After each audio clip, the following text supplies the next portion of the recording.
The rental market for houses and furniture is growing quickly, but one of the fastest growing rental companies happens to be in the car space, and that's what this video is all about. And funny enough, it's not Hertz, Enterprise, or Avis that are getting the majority of the business as they usually do.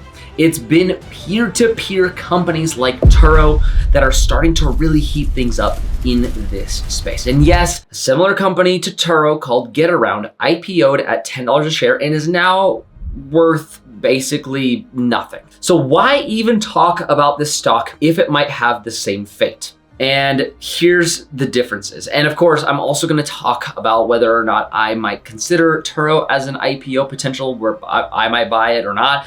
I want to be 100% clear with you guys. But here's the crazy thing. GetAround, which is one of the rivals, reported less than 80 million in revenue for 2022, and it's burning double the cash it makes. Meanwhile, Turo is actually profitable. It went from making about 469 million in revenue in 2021 to over 746 million in 2022.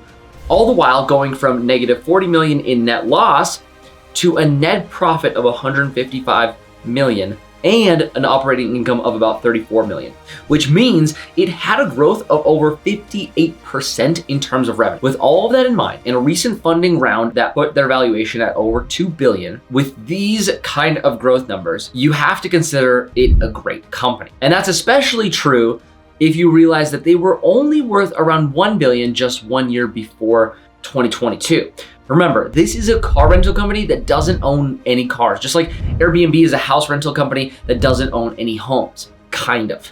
You see, Airbnb takes a flat 3 to 4% fee from their hosts. Meanwhile, Turo takes on average anywhere between 13 and 35% of their hosts' income, which means they have to grow the number of renters and hosts in order to make money, since the amount they take is already so large. But the problem with increasing host numbers is a highly competitive market, which is great for renters, but bad for hosts and Turo long term, which is kind of like the con side of things. And if you don't already know, hosts have to compete with big rental companies. And on top of that headache, they now have to compete against other Turo hosts. And this is coming from a Turo host himself. So this makes it really tough to turn a profit, which typically drives hosts away from the business entirely, which in turn hurts Turo. And of course, while already spending marketing dollars to get new renters to switch over to Turo instead of booking with companies like Hertz or Enterprise. Basically, it's a very, very teeter-totter type game that they're playing. Now, one of the most important cons of the business model is that Turo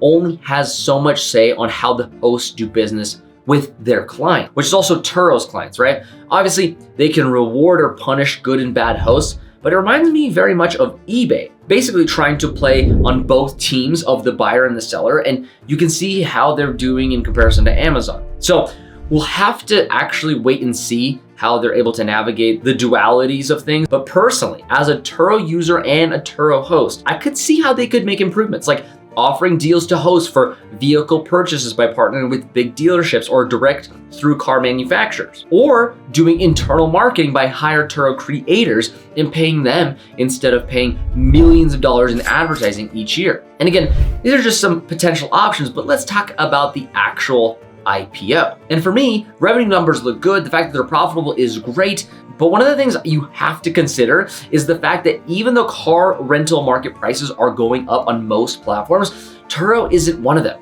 In fact, car rental prices on Turo have actually gone down, and comparing that to the cost of an Uber or Lyft ride, sometimes the Uber and Lyft ride when you're on vacation ends up being the same or cheaper, which means bad news bears for Turo hosts. So what about timeline of their IPO? Well, they recently filed with the SEC and are pending approval, which is great news for an actual IPO announcement, which a lot of people have been waiting for.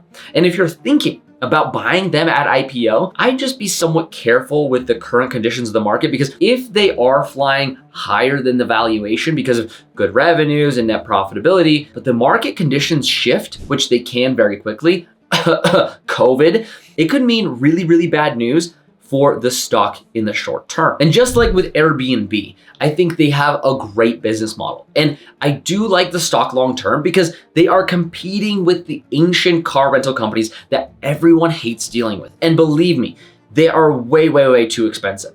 which is a big factor of why I personally like the stock. But the other reason is the fact that I have only had positive experiences both using the platform and mostly positive while being a host on the platform. There's always bad people in every business, but so far, most of it has been good, which is a good sign from the internal perspective if you consider insider trading a thing. Again, I'm probably not going to be buying the stock at IPO, but as a host, I do wish the fees weren't so high and they could actually help hosts out by controlling prices a little bit better while staying competitive with other companies. That way hosts are fighting off other car rental companies rather than fighting each other. But that's for another video. The last thing I do want to mention is how other car rental companies could steal this business model since it's so new. And if they simply lower their price of fees that they charge the host, they can then simply copy and paste the Turo business model and have more hosts come onto their platform since they are technically contractors on Turo anyway. That's another risk you have to consider with this business. But with all of that being said, I'm curious, would you buy the Turo IPO?